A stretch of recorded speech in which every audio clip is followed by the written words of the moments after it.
Meron tayong gagawin ngayon na isang electric fan. Sunog na yung motor niya eh. Ang gagawin po natin, i-convert na po siya sa 12 volts electric fan motor. Ito po ang ilalagay po natin. Yan po siya. Nabibili po ito sa Shopee, Lazada o TikTok.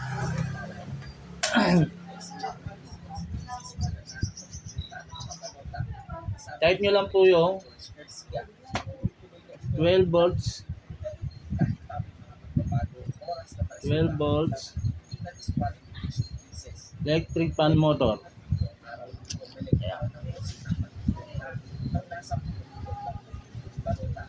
Yan. Yan po siya. Lalabas po siya. Yan. Yan. Mabibili siya sa halagang 118 pesos lang po. Yan. Tapos ang lalagay po natin sa kanya ay 12 volts adapter. Ito po yun. Nabibili rin po ito sa Shopee, Lazada, TikTok. Type po natin.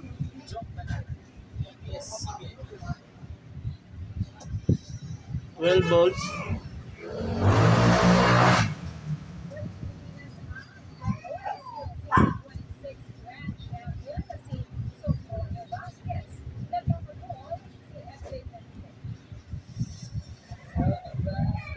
Volts power supply. Yan po siya.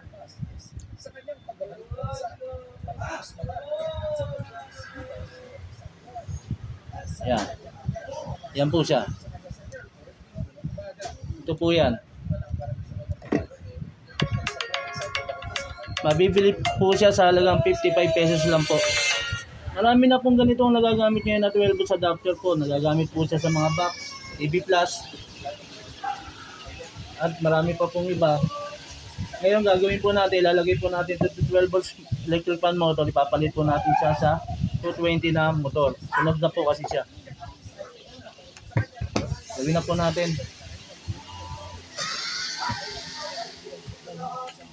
Maraming salamat nga pala doon sa mga nag-subscribe sa channel ko. Maraming salamat po. Ingat po kayo lagi. Patuloy na po natin siya. Dahil wala na rin po itong motor nito. Sunog na.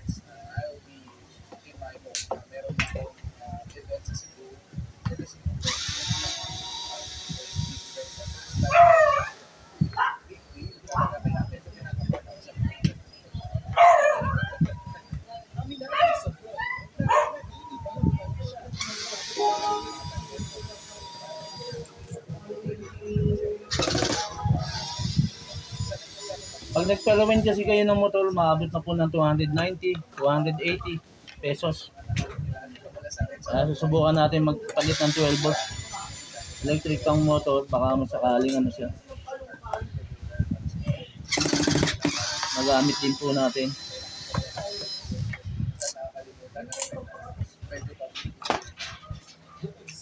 Tanggalin po natin yung motor.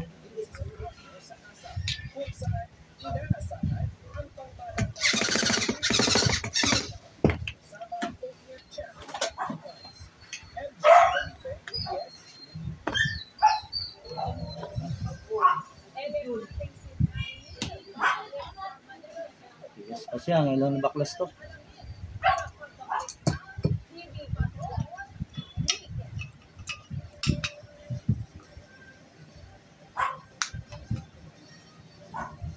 So, sa mga po gagamit itong 12 volts electric fan motor, madali naman po ikabit to.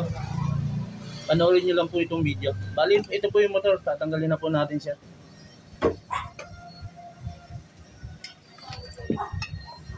Tanggalin po natin itong rotor.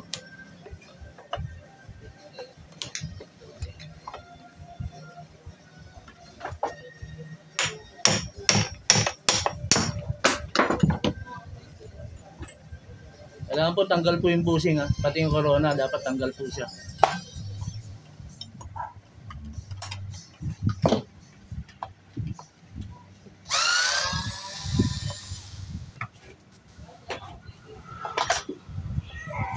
Ayan, wala na po siyang bushing. Ayan po, tanggal na po siya. Kailangan po tanggal po yan. Yung sa likod po, tatanggalin din po natin.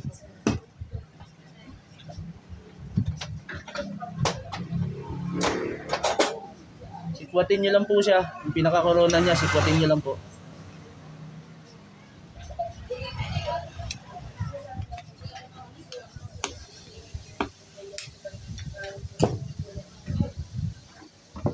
Yan.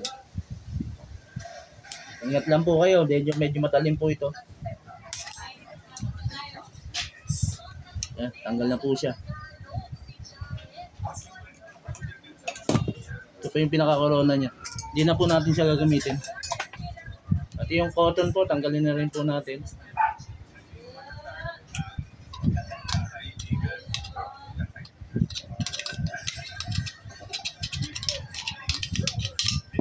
Sa mga nagpa-home service po sa akin, maraming salamat po sa tiwala. Ingat po kayo lagi.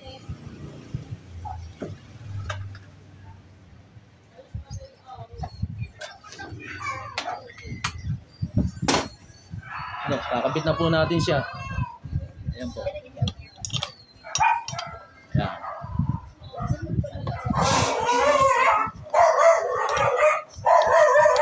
Ang gagawin po natin, itong pinaka-contact na, kita niyo po ba?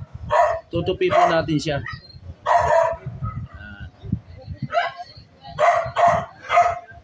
Ayan.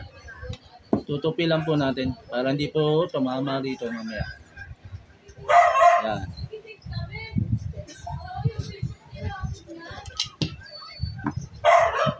Kailangan na natin siya. Ito po yung adapter.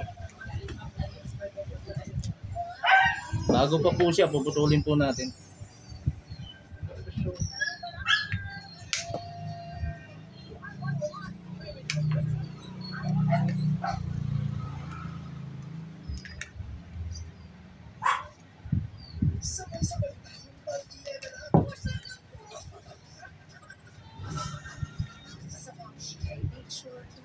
Pasok po natin siya dito sa panlikuran niya.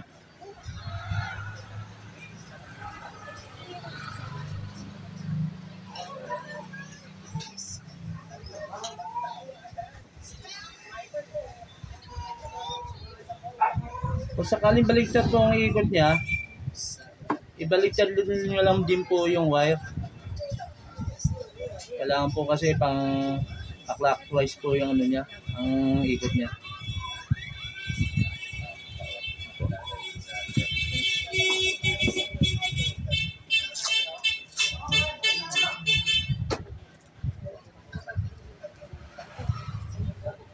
Saksak po natin. Ito po adapter, saksak po natin.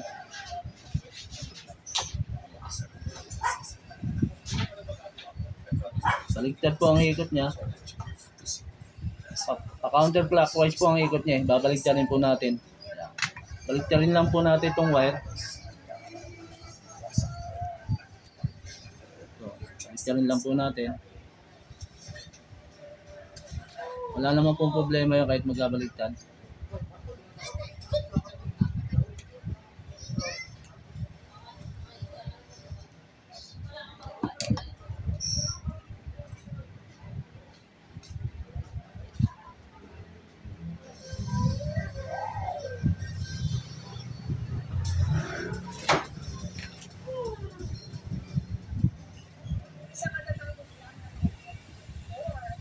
Ayan po. Saksak uli natin. Sakto na ikot niyan. Ayun, okay na po siya. Kailangan po, ganyan po ang ikot niya. Pa-clockwise lang po. Ayan, tama po siya. Ngayon, kakabit na po natin siya. Pero lagyan na rin po natin ng electric tape to, yung pinaka-contact niya, para hindi siya magdikit.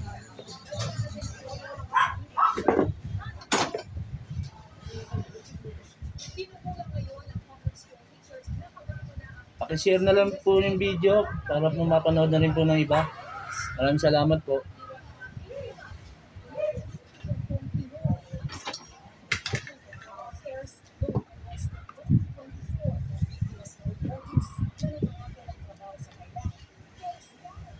Mas tipid pa po sa kuryente to kung sakali po. Lagyan po natin ng electric tape. Makasigurado po tayo na hindi siya magdidikit.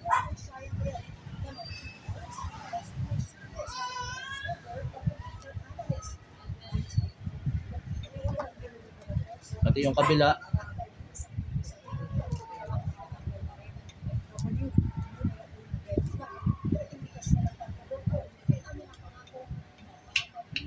Na po natin, pasok na po natin siya. Ayan. Tapos pati itong panlikuran niya.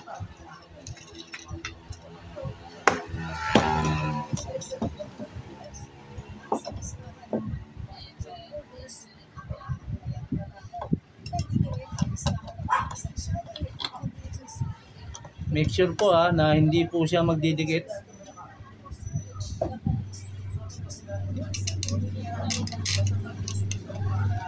Pantayin nyo lang po yung kabit niya, okay na po yun. Basta nasa align po siya, okay na po siya. Natatakpan naman din po siya ng cover niya.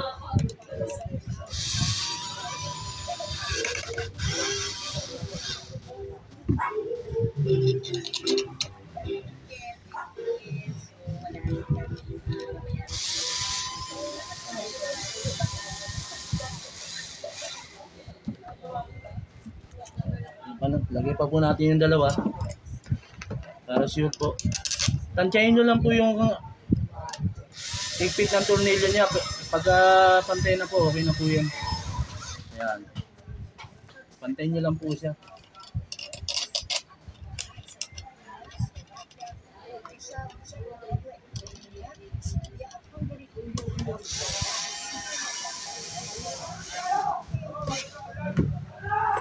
Siya. Siguraduhin nyo lang po na hindi magkadikit yung pinaka-contact niya po.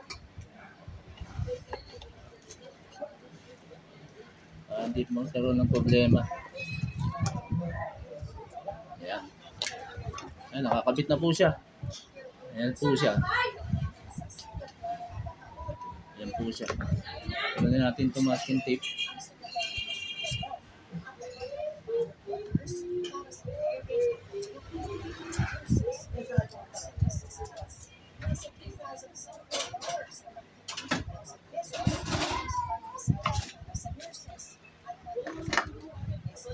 Dapat bilog. LC. Kailangan bilog ang LC kasi half moon tong nasa akin. Ayan ang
Sensya na po nagtagal. Tumawa pa po tayo sa loob.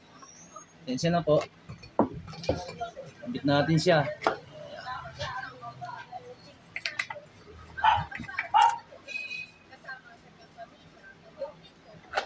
Subukan na natin siya. To see is to believe na lang po. Subukan natin.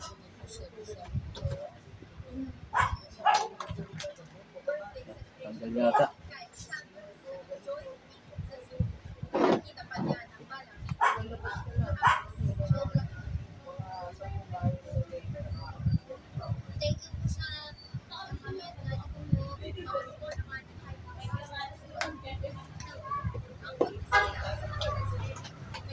Ayan po siya, umigot na po siya. Ayan, malakas po siya.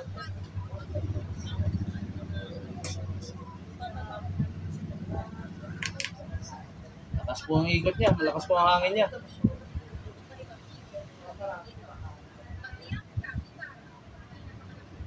Okay na po siya. Ngayon na lang po.